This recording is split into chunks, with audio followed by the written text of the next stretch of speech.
et la Sanaga maritime principalement. Est-ce que les autres régions du Cameroun n'étaient pas concernées par cette guerre de libération? Oh, ils étaient concernés, mais l'organisation politique se faisait dans la Sanaga maritime et à l'ouest du Cameroun. Dans les régions du sud, on avait aussi des UPCistes, mais c'était moindre. Dans le sud, quand je dis le sud, je parle de mon époque, on disait le centre-sud. Les populations n'avaient pas les mêmes revendications. Eux ont eu accès à la scolarisation, à la faveur d'une proximité précoce avec les missionnaires. Douala, c'est là où il y avait le port. Je vous ai dit que le combat politique a commencé par des revendications à caractère syndicaliste. Le port à Douala, les conditions de travail, à l'ouest Cameroun, les dures conditions de travail dans les plantations, l'exploitation. Je vous ai dit ici comment De Gaulle a pris le cacao sans payer pour l'effort de guerre. Vous allez en Konsamba, vous allez dans le Mungo, où les principaux travailleurs étaient les Bandékés, venus d'ailleurs, pas de leur propre chef, mais amenés de force, comme des forçats. Parce que quelqu'un d'autre a été payé, et eux ils viennent faire le travail pour justifier ce qu'on a payé. Il y a eu beaucoup de morts. Un jour, on va faire un direct dessus, des morts Bandékés dans les plantations en Konsamba. Les gens qu'on ne payait pas. Certains mouraient de faim et de maladies. Donc, c'est la prise de conscience de leur situation qui aboutit à des revendications politiques. En pays Bassa, on va diviser les Bassa en deux. Ceux qu'on va garder en Sanaga maritime et ceux qu'on va garder, on va les rattacher au nom éclairé. Je vois Momo parler de Sanda Afana qui était à la tête du maquis de l'Est, le front de l'Est. Je reprendrai quand vous m'interrogerez, mais bon, je fais un clin d'œil comme il en parle. Et c'est bon. D'accord. Donc, il faut dire que ce n'était pas seulement une affaire qui concernait la Sanaga maritime et l'Ouest, mais les décisions, comme vous l'avez mentionné, venaient ou alors émanaient principalement de ces deux régions, s'il faut le dire ainsi. Ça s'est concentré là-bas. On va dire que les grandes concentrations sont passées, mais même à Yaoundé, il y a eu des UPCistes. Mais on n'en parle pas parce que c'était pas les mêmes proportions. Les Bassas se sont battus. Tout à l'heure, quelqu'un m'a demandé qui avait tué Delangé et Samuel Pouma. C'était les UPCistes. C'était les activistes UPCistes qui appliquaient à la lettre le boycott décidé contre la tenue des élections du 23 décembre 1956. Alors, monsieur Jean-Pierre Dupont, j'ai le programme politique de l'UPC avec moi ici, qui estime aujourd'hui que la guerre continue, mais sous bien d'autres revendications. La loi comme la loi électorale partisane et inéquitable, la Cour constitutionnelle qui est à l'objectivité régulièrement contestée, il y a l'organe électoral et les CAM à la neutralité contestamment mise en doute, il y a un Sénat qui est presque un organe étatique budgétivore qui ne sert absolument à rien. Est-ce que vous pensez que les revendications ont connu une amélioration dans le contexte sociopolitique au Cameroun aujourd'hui, les revendications de l'UPC? Est-ce que vous parlez de quel UPC? L'UPC fondamentaliste. Qui existe au Cameroun aujourd'hui? Oui. Oh, bon, ça sont des salades. Hein. Moi, je fais de l'histoire. Je n'entre pas dans les polémiques. Si vous me parlez de l'UPC de Mounier, je pourrais vous répondre. Ce que vous voyez au Cameroun, c'est la soupe. C'est la soupe parce que on n'a pas besoin d'eux pour savoir. Comme ce que fait Niamsi dit, il faut descendre dans la rue. Vous le savez, même votre grand-mère le sait. Ce qu'ils nous disent là, c'est ce qu'on appelle la palissade. Le combat est lequel? nous avons un régime, Paul Biya est à la tête d'un régime colonial. Voilà. C'est un régime qui l'a recommandé en 1962 lorsqu'il est revenu d'études. C'est lui, Paul Odoula. Lui, Paul Odoula, c'est qui? C'est lui qui a dit il faut donner les indépendances sans les donner. Il faut substituer le gouverneur à la peau blanche, pas le gouverneur à la peau noire. Voilà. Donc, Biya qui est à la tête de ce machin, c'était un régime colonial. C'était un régime colonial. Et moi, je dis, s'il y avait un changement, ce n'est pas une élection qui va régler un problème. Il faudrait tout remettre à plat. Il faudrait que les Camerounais inventent un système qui le reprend. La semaine dernière, je vous disais, le système que nous avons là, c'est l'héritage malheureux de ce qu'on appelait en France l'ancien régime. C'est un système qui a été décrié là-bas, que nous avons transposé chez nous. Vous me mettez à la place de Paul Biya avec le système qui est là. Je serais pire que lui, 1000 fois pire que lui. Voilà. Parce que le système est fait ainsi. Regardez le système scolaire. Regardez, c'est un système colonial qui est là. Donc, s'il y a un changement positif au Cameroun demain, il faudrait que les Camerounais se rencontrent dans un cadre, vous pouvez appeler ça conférence nationale, qu'on applique un système qui est propre à nos traditions. On peut mettre en place un système parlementaire, on trouve un président de la République symbolique, choisi parmi les chefs traditionnels, de façon rotative. On peut prendre le chef Babadou, il est président 6 mois. S'il y a un autre de marque au Cameroun, c'est lui qui le reçoit. Il s'occupe que du protocole. 6 mois plus tard, on prend le roi de Marois. Après, on va prendre le roi Banjoun, et ainsi de suite. Mais ils n'ont pas de pouvoir. Mais le vrai pouvoir, le pouvoir exécutif, serait entre les mains des gens issus d'élections législatives. Voilà. On regarde comment fonctionnent nos chefferies traditionnelles, nos traditions. Parce que chez nous, quand vous avez quelqu'un qui a l'âge de votre papa, vous l'appelez papa, vous ne discutez pas avec lui. Donc on n'a pas la tradition de débattre avec nos aînés.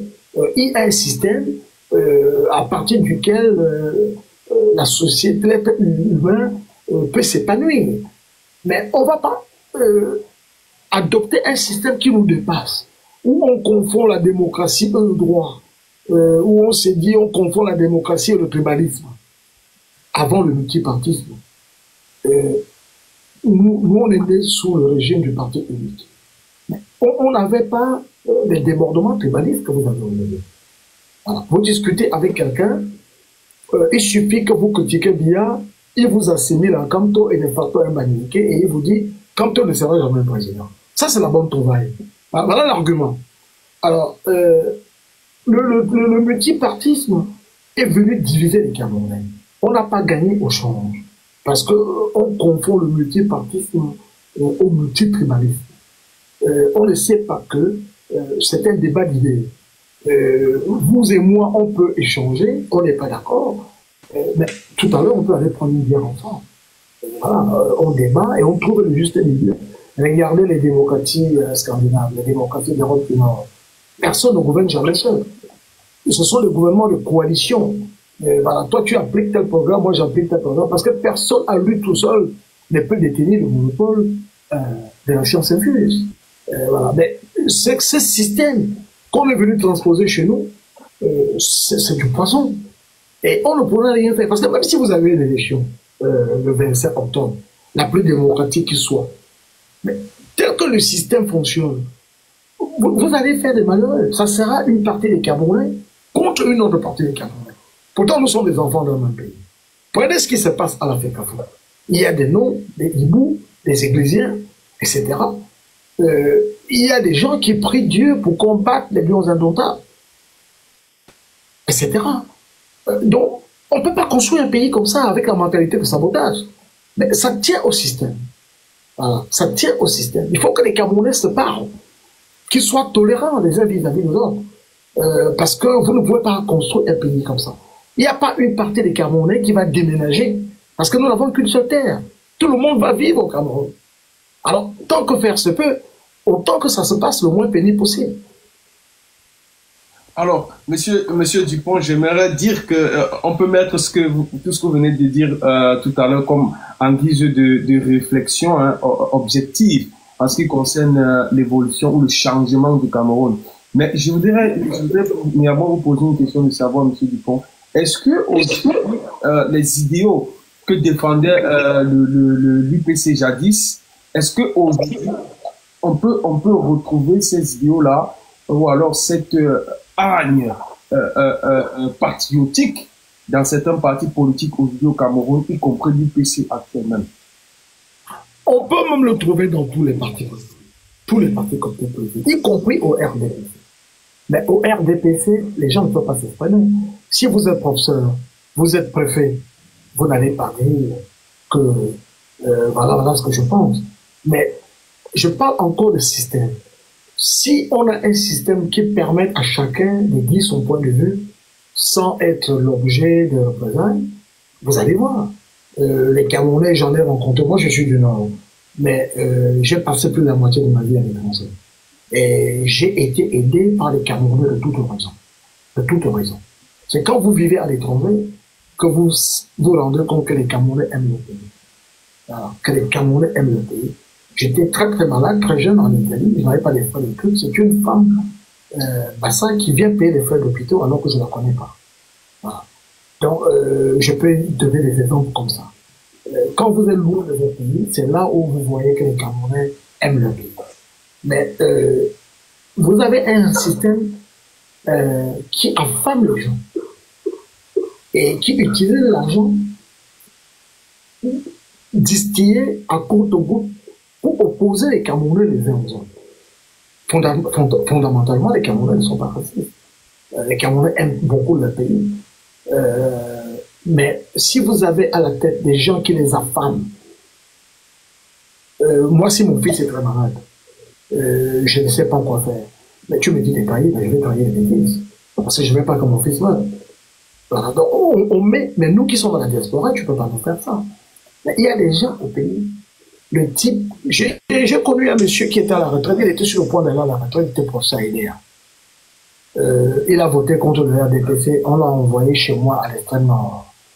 Quand tu arrives là-bas, à un moment, tu prends la bicyclette pour aller au lycée et tu t'arrêtes, il y a la pirogue. Le papa dit non, c'est pas la peine. Voilà. Donc, tu ne peux pas. Voilà le système. Mais si on a des gens qui aiment le pays à la tête du Cameroun, c'est un pays qui a du potentiel. C'est un pays qui a du potentiel, tant sur le plan des ressources, mais que sur le plan humain. Quand vous voyez les Camerounais, c'est des gens imaginatifs. Allez au Cameroun. Vous voyez l'esprit de Bouillardé. Vous voyez un peu Tarsi, il fait autre chose par ailleurs. Les gens sont entrepreneurs. Regardez les moments, les femmes au Cameroun, comment elles sont dynamiques. J'étais à une conférence en Thaïlande. Les femmes thaïlandaises prenaient pour exemple les femmes camerounaises. Parce qu'au Cameroun, ce sont les femmes qui tiennent le foyer. Il y a des foyers au Cameroun où s'il n'y a pas la femme, c'est que les enfants meurent de faim. Mais avec le peu qu'elles ont, elles arrivent à envoyer les enfants à l'école, le papa n'est souvent pas là, etc. Mais imaginez si on leur donnait un petit coup de main. Regardez les jeunes débrouillards, ce qu'ils font, etc. Il faut les aider. Mais il faut un système véritablement patriotique. Quand on va se débarrasser des considérations égoïstes, etc., et on va retrouver ce mental qui était celui de nos pères fondateurs, les nationalistes. Quand vous voyez comment ces gens raisonnaient, c'est à peine si on ne se dit pas qu'on rêve. Alors, monsieur Dupont, la raison pour laquelle je vous ai posé la question, c'est parce que, en fait, on a constaté qu'au Cameroun, beaucoup d'hommes politiques, ou alors beaucoup de partis politiques, jouent des rôles d'accompagnateurs, de proposants, à la place d'opposants, c'est-à-dire que ceux qui ont une vision ou alors un œil de critique de propositions et de contrôle. Mais aujourd'hui, on observe que des gens qui ont qui ont des yeux de proposition, mais pas des yeux de contrôle et ni de critique.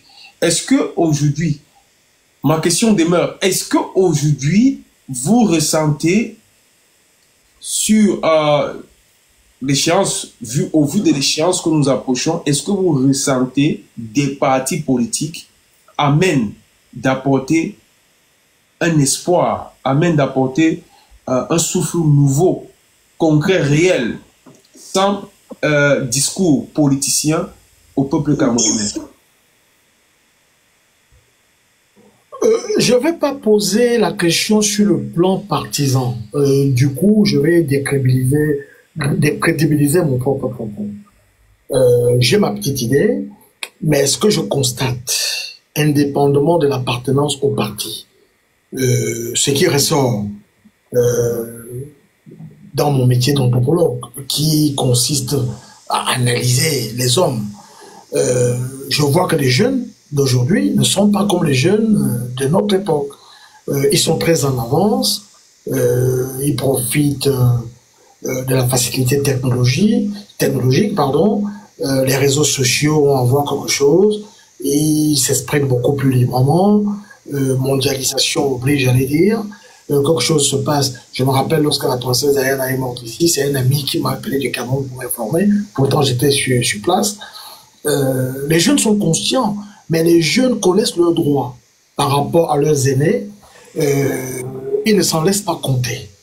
Et ils revendiquent. Ils revendiquent leurs droits. Je change un peu la batterie ici. Ils revendiquent leurs droits. On ne peut pas les tenir à la baguette.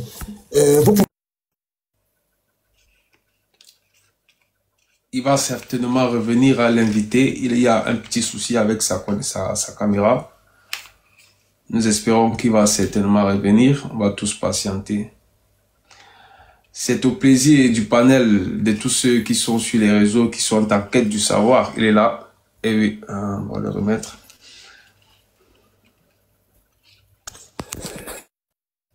Allô? Oui. Ouais, j'ai eu un petit souci ici, mais ça va avec la caméra. On l'a constaté, monsieur Dupont. De repositionner ça. D'accord.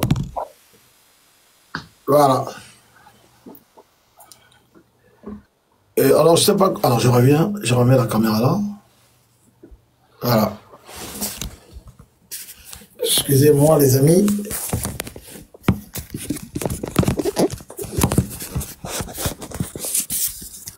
Voilà. Alors, cette fois-ci, ça va aller, j'espère.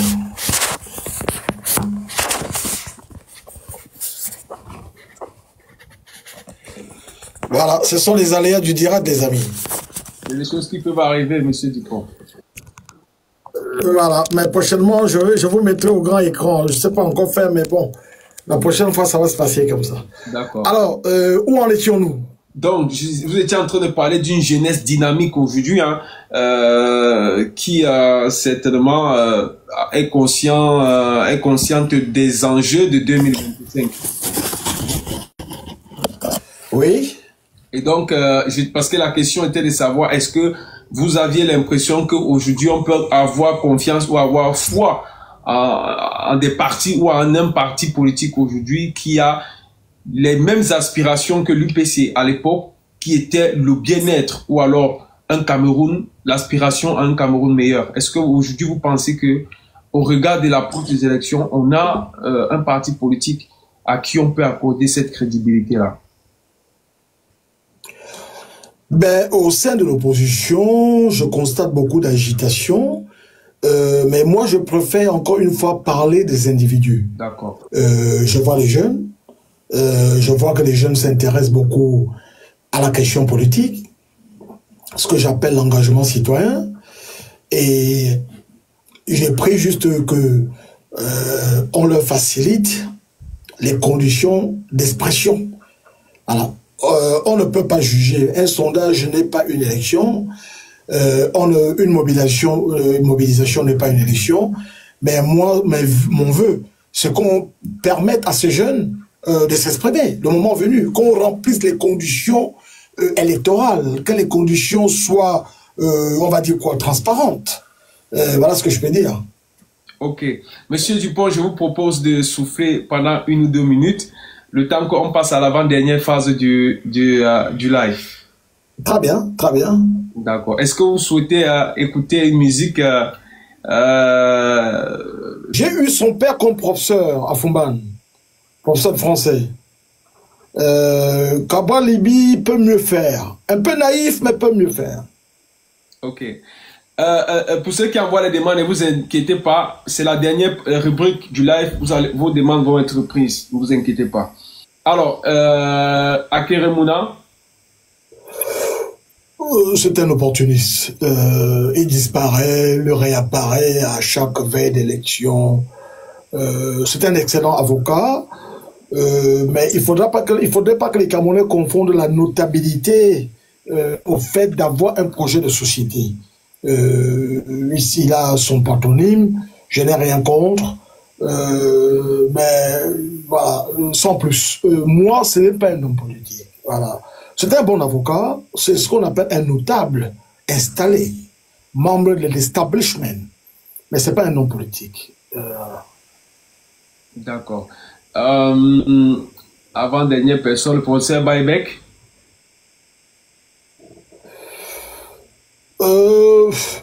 Il pourrait être un bon activiste. Pour moi, c'est pas un homme politique. Il n'a pas,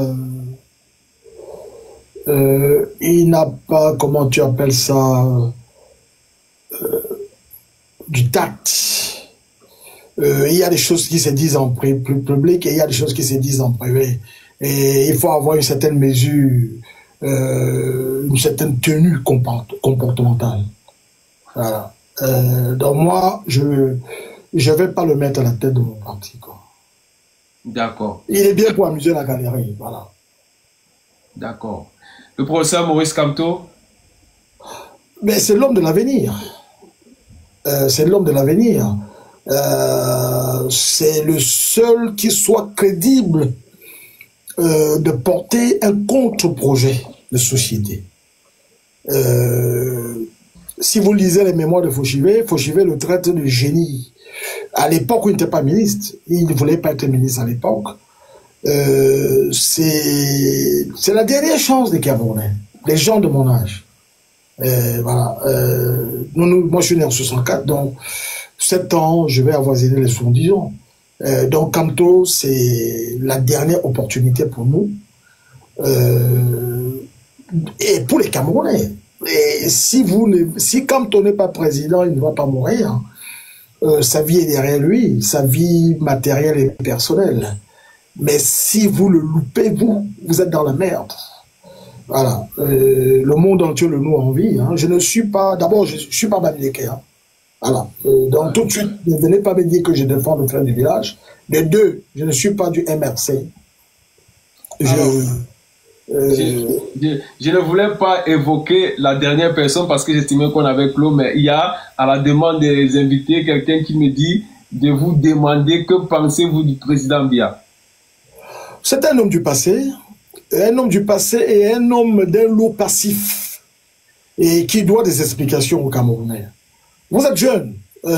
Moi, je suis né dans un Cameroun qui avait l'autosuffisance alimentaire. Je suis né dans un Cameroun qui avait 93% de scolarisation. Je suis né dans un Cameroun où quand on avait niveau 3e, on enseignait la seconde en Côte d'Ivoire. Je suis né dans un Cameroun où on avait revenu intermédiaire, on nourrissait les pays voisins, un Cameroun qui a prêté de l'argent à la Chine, un Cameroun où les Chinois venaient apprendre à fabriquer les pièces de moto. On avait nos motos là-bas, la Tréa, tout le monde avec ça. Je suis né dans un Cameroun où les Camerounais faisaient la fierté à l'étranger. Voilà. Ce type est venu tout foutre en l'air. Je suis né dans un Cameroun ou dans une ville province comme Fumban, on t'opérait du cœur, sans que tu aies à Bafoussam ou à Yaoundé ou à l'étranger.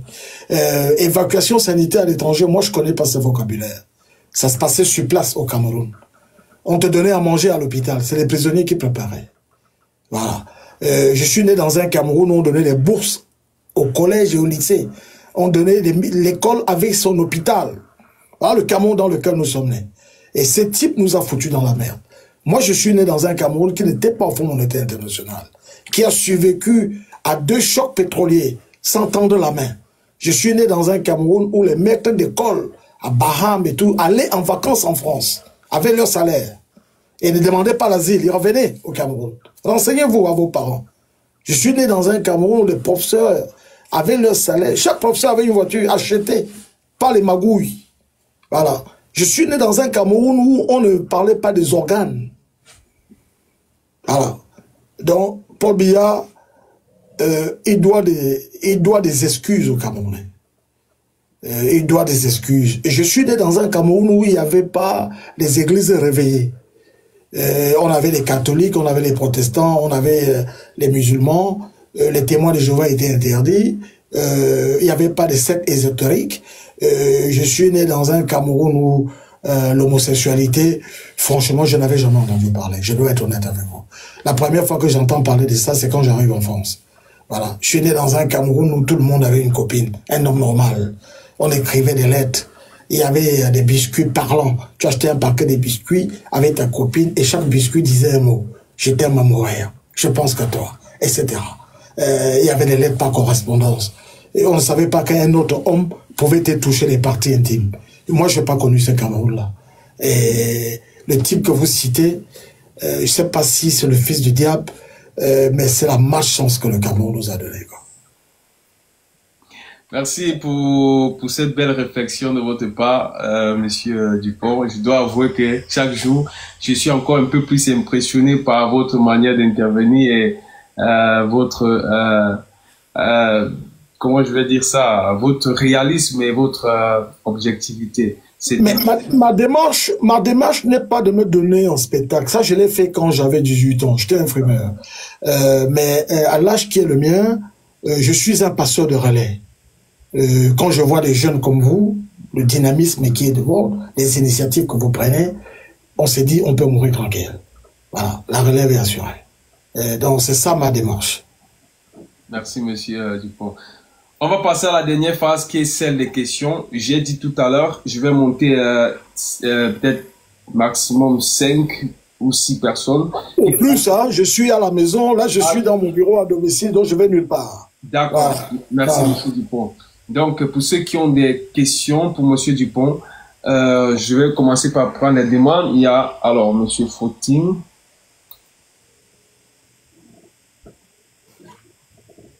Bonsoir Monsieur Fautin, bienvenue. Oui, bonsoir l'Europiana et bonsoir appuyé et vraiment des salutations respectueuses au docteur Jean-Pierre Dupont. Non, je suis pas docteur. D'accord. Ne me prêtez pas des titres. Et puis vous savez, les docteurs, les agrégés ont fait beaucoup de mal au Cameroun. Notre pays en Afrique. Oui. Voilà. Appelez-moi pas mon nom de prénom. D'accord, très bien, mais ça me convient. Je l'ai vu mentionné par quelques personnes, donc ne vous connaissant pas, j'avoue, hein, je vous découvre. C'est une agréable surprise de ma part de me rendre compte qu'on a encore des personnes qui maîtrisent à ce point l'histoire politique de notre pays, qui sont en mesure de la restituer avec autant de précision. J'ai confirmé un certain nombre d'arguments que vous avez avancés, surtout que j'ai tenu moi-même un live sur ces questions il y a à peine 2 jours. Où je démontrais documents à l'appui avec un certain nombre d'éléments comme les ouvrages de Claude Tardy, comme des ouvrages du Centre des archives diplomatiques de la Courneuve-Aubervilliers que je filme régulièrement. D'ailleurs, c'est le moment pour moi d'inviter ceux qui sont à Paris et environ à y aller. Il y a les archives diplomatiques à la Courneuve-Aubervilliers. Vous pouvez trouver des tonnes de documents sur le Cameroun, très intéressants sur le côté. Les archives militaires aussi, ça existe. Il y a tous ces endroits, c'est gratuit, c'est ouvert, donc je ne manque pas de le rappeler. Donc je disais, pour moi en tout cas personnellement, ça a été très passionnant parce que j'ai reconfirmé beaucoup d'éléments que j'avais déjà évoqués, notamment ceux qui indiquent que depuis la période allemande, les travaux forcés et des personnes qui sont arrachées à différentes parties du Cameroun, principalement à l'ouest, pour aller travailler dans le Mungo, sont des pratiques qui se mettent en place, contre lesquelles les gens s'insurgent et commencent des revendications, des fuites aussi, des fugues de la zone pour essayer d'échapper à ces pratiques-là. Donc c'est pour moi en tout cas un très grand plaisir d'avoir écouté tout ce que vous avez pu rajouter au peu d'éléments que moi j'avais déjà aujourd'hui sur cette histoire-là. J'étais monté principalement pour un point, celui que vous avez mentionné qui me semble capital et que les Africains perdent régulièrement de vue, à savoir la réforme de nos systèmes politiques, les systèmes de gestion de nos États qui fonctionnent principalement sur le modèle occidental, alors que nos spécificités pourraient nous permettre d'arriver à des solutions qui soient adaptées à nos cultures, à nos peuples, à nos civilisations, à nos mœurs même d'ailleurs. Et j'allais dire, en tant que moi militant du mouvement pour la renaissance du Cameroun, dont je suis membre, je suis en France et je fais partie d'un bureau du MRC en France, que dans notre programme de gouvernance, il y a un aspect qui répond à ce besoin-là, c'est l'assemblée des autorités traditionnelles. Au niveau des régions, au niveau des 10 régions. Cette assemblée a 2 rôles dans le programme de gouvernance du MRC. Un rôle consultatif, donc on les consulte simplement sur des questions de développement. Donc quand il s'agit de savoir de quoi avez-vous besoin ici pour le développement, c'est les autorités traditionnelles qu'on consulte, mais à ce niveau-là, ils consultent seulement, ils donnent un avis consultatif et qui ne s'impose pas, mais qui donne les orientations, parce que les besoins au nord du Cameroun, à l'extrême nord, ne sont pas les mêmes que à l'ouest ou dans le littoral. Les besoins sont différents d'une région à l'autre. Donc ce sera à ces chefs, ces autorités traditionnelles-là, de décider et de dire, de donner des indications pour guider la politique de développement matériel qui doit être appliquée dans leur région. Premier point. Deuxième point, et c'est là où ça rejoint totalement ce que vous disiez, c'est que d'un point de vue justement des coutumes, des traditions, des mœurs qui vont être respectées et d'un certain nombre de lois qui vont être respectées dans la région, ils ont un pouvoir décisionnaire. Décisionnaire, ça veut dire que les décisions que ces chefs, ces autorités traditionnelles vont prendre vont s'appliquer.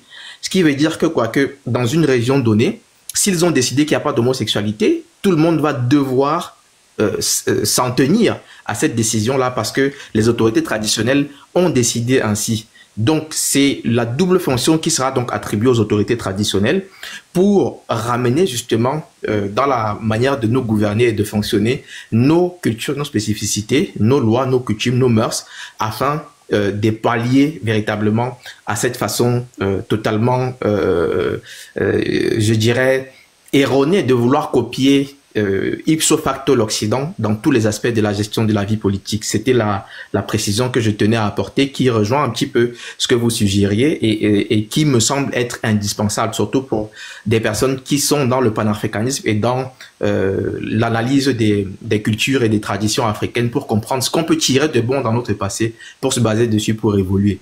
Donc voilà à peu près le sens de mon intervention. L'Europiana, je te suggère simplement la prochaine fois, s'il te plaît, quand tu invites Monsieur Jean-Pierre Dupont, je l'ai recommandé en bas, mais peut-être tu ne l'as pas vu. Fais monter des comptes qui ont énormément d'abonnés, comme les Vanessa et autres, les Momo, qui ont vraiment des milliers d'abonnés. C'est important que sur des lives comme ceci, qu'on ait au moins 500 personnes, 600 personnes, voire plus. C'est important parce que c'est que comme ça qu'on peut combattre toute la désinformation qui circule sur les réseaux sociaux avec des gens qui n'ont pas étudié, qui n'ont pas appris et qui passent leur temps à instrumentaliser le tribalisme sur fond de on a arraché les terres, on a volé ceci, on a fait cela et qu'on sort, alors qu'on a des personnes de ressources comme ça qui peuvent vraiment nous édifier. En tout cas, moi j'ai été particulièrement édifié ce soir et je vous en remercie du fond du cœur encore une fois. Oui, mais monsieur Fossin, restez un peu. Vous avez parlé de Tardy, vous avez cité son livre. Moi, je suis essentiellement anthropologue. Oui. Et je viens de Bankim, je suis Tika. Et il a écrit sur le rapport de Tika et les Bamoun. Mais il faut étendre ça un peu la blasphème. Les Babékés que certains appellent par ignorance les graphies, alors que c'est une déformation. C'est une appellation que les Anglais réservaient aux hautes terres herbeuses et montagneuses de l'ouest du Nigeria, nord-ouest Cameroun, jusqu'à la plaine Tika, qui ne visait pas les Bamileke. Mais vous avez parlé des Tardy, lisez-le bien, vous allez voir les liens entre les peuples Tika, là-bas, de la Damawa, et ceux qui sont venus à l'ouest, notamment avec, comment on l'appelle, le créateur du premier groupement Bamileke, 1360, à Bafoussam. Mais leurs traces sont sur le plateau là-bas. mais où les gens se retrouvent, on dit que quelqu'un est venu voler les terres.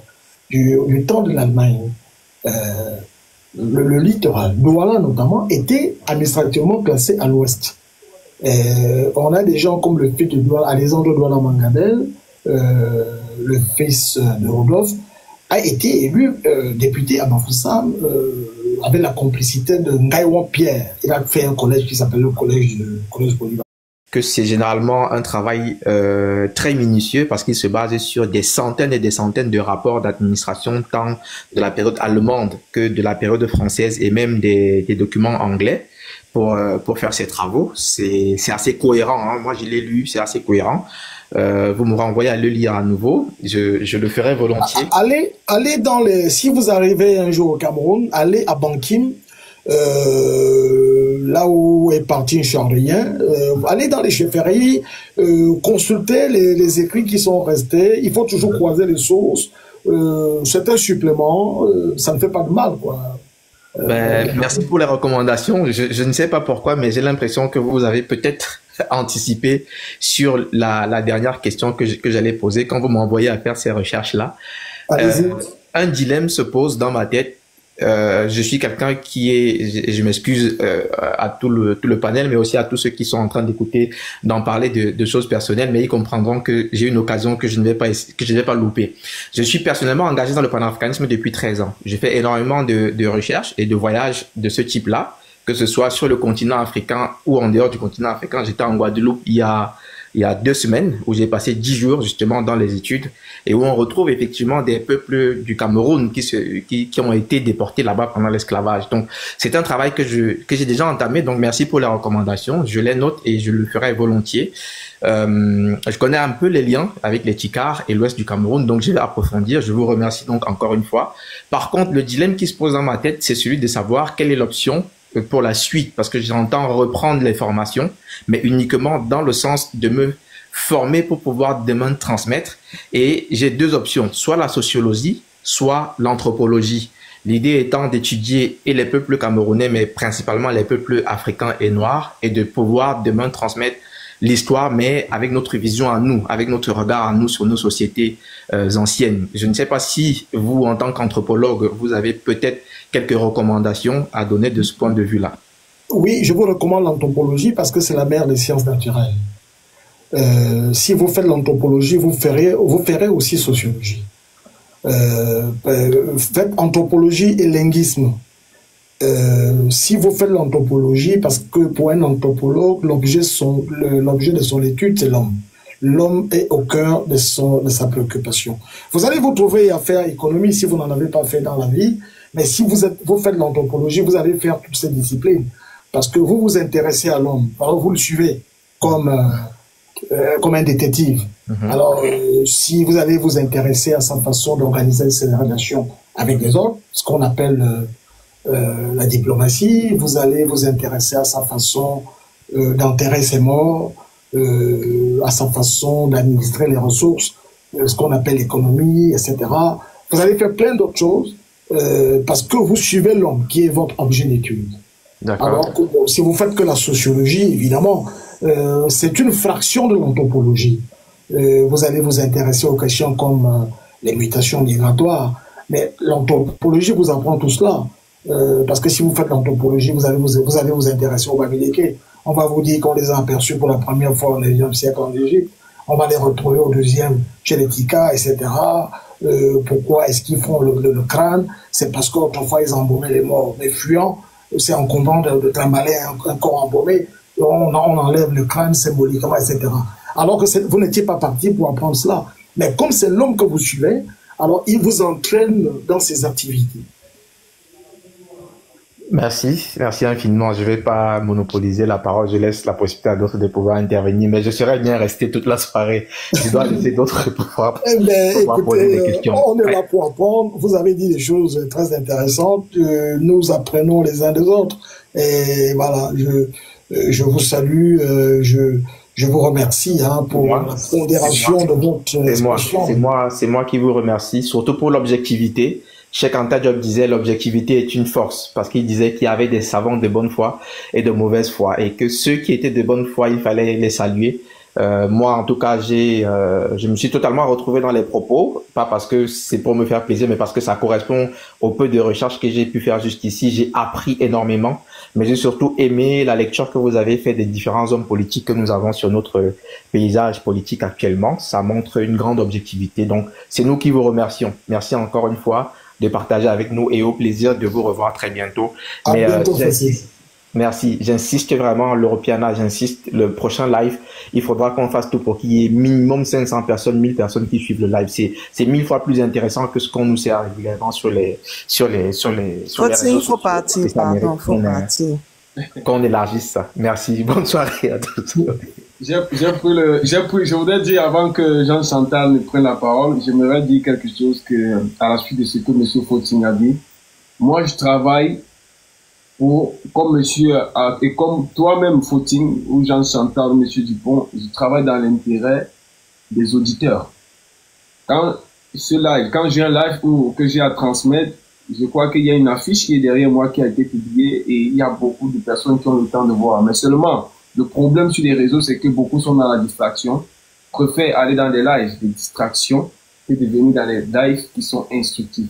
Ceux qui sont là, moi, j'estime que c'est des gens qui sont adeptes de la connaissance, qui sont intéressés par ce qu'on dit. Alors, ils ne restent pas, malgré